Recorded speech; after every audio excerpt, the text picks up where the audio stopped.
I don't know if you're following like the Continental Free Trade Agreement, the African one. I personally feel like there was a lot of skepticism in terms of, will the Africans pull it off? What does it mean? And it's here. January 1, trade started. I mean, there's still a lot of work when it comes to implementation. I But think what's your years of take? work, yeah. Years of work, right? But how did DC, how did the US handle that? How do they see it? Everyone's excited about it in my world that with whom I interact. I'm a skeptic, and without any apology, I'm skeptical. But it'll take a long time before it really takes off. But yeah, it was a good start to the new year, right? I mean, first it was good to just get rid of 2020 and just get rid of those numbers. And after January 20th, again, maybe some sense of normalcy here. But in my world, yeah, people are taking it seriously as new ways of accessing Africa. Mm-hmm. And but it's just going to take years till these border situations and all the customs and all that gets sorted out. Yes, yes. And also Kenya-US relations within the context of the African Continental Free Trade Agreement. That was kind of like an interesting one where the continent was moving forward with AFCFTA, and US kind of tried to, I mean, it makes sense for US, but for Kenya, it was also good because not just was Kenyan leadership working on a trade, bilateral trade with US, they also pulled one off with the UK. What's your take on that? As we've discussed many times, you're more of the trade person, so I guess your insights would be better on that. Kenya was a logical choice, of course.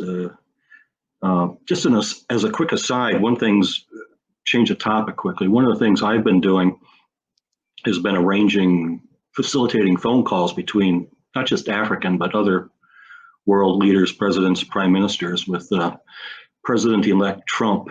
And Kenya's Biden? one. You mean Biden? Biden.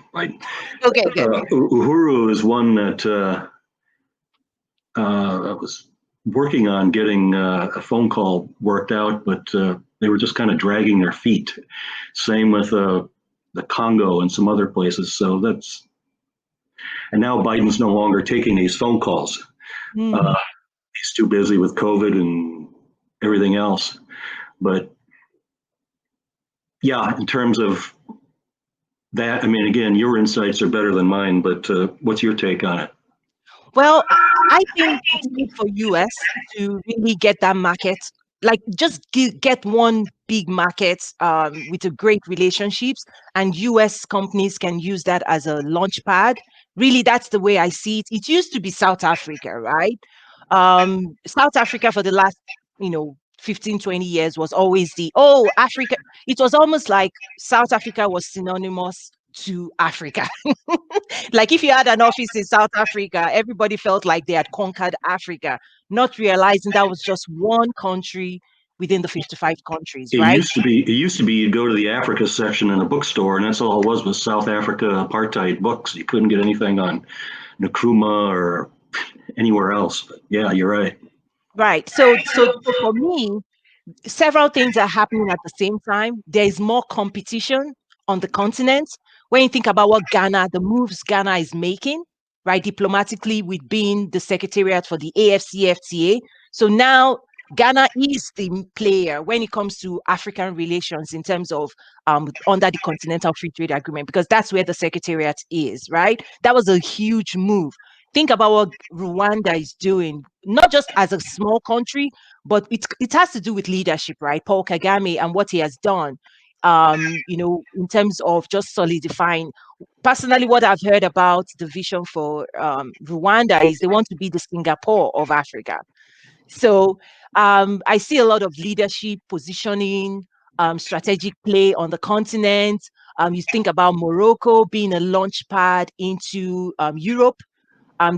Remember back in August, we had the managing director for the American Morocco Chamber out of Morocco share with us that And I've seen that on the news the last couple of weeks with what US. There's a lot of investment going into Morocco out of Prosper Africa as well. So you see all those strategic play. So one of the things I try to say is, um, in the past, people would have a US South Africa engagement. Now you need to start looking at the continent holistically and not just country by country. That's my take. Morocco is kind of an interesting entry point for the continent. It's really the North Africa, Middle East, but even Mexico a few years back opened up their first commercial office on the African continent. They went to Morocco. Yes, and one thing new that I came to know back in August was the fact that they don't have, like they're not blessed like the natural resources like Nigeria with oil, but they have the largest solar farm in the world in Morocco. So they're not doing bad. And it's a manufacturing hub as well. I'm also That just went online, right? Yes, yes. And also Mauritius, I've been in touch with Mauritius. They're really pushing really hard on their manufacturing. They are actually one of the top exporter into South Africa. So there's just so many amazing things I'm seeing going on that gets me excited. And what I would say is I don't think it's going to be business as usual anymore. Because when you think about COVID as well, COVID has disrupted the continent when it comes to commodity prices, and everybody's like, okay, value addition. We can't keep doing what we used to do before. So it's kind of like game on. I don't know. It's interesting to watch what's going on. Mauritius, you mentioned, it's a place that's always been intriguing to me. I have yet to ever travel there, but they've really been hit hard of late. COVID came down hard, and of course, it killed their tourism industry, and now two shipwrecks with all that spilled oil. Yep, yep. Okay, so yeah, let's shift a little bit to one of your specialties, security. When you think about American interest on the continent, a lot of it also has to do with security, right? So, what's your take right now when you think about northern Nigeria? When you think about what's going on in Ethiopia? Um, what's just your general outlook out there? It's funny. Just 7 years ago or so, we were extolling how great it was that Africa was largely at peace. And it was for the first time in our lifetimes that things were in such a positive direction. And now all of a sudden it's hair raising what's going on across the Sahel and Nigeria, you mentioned.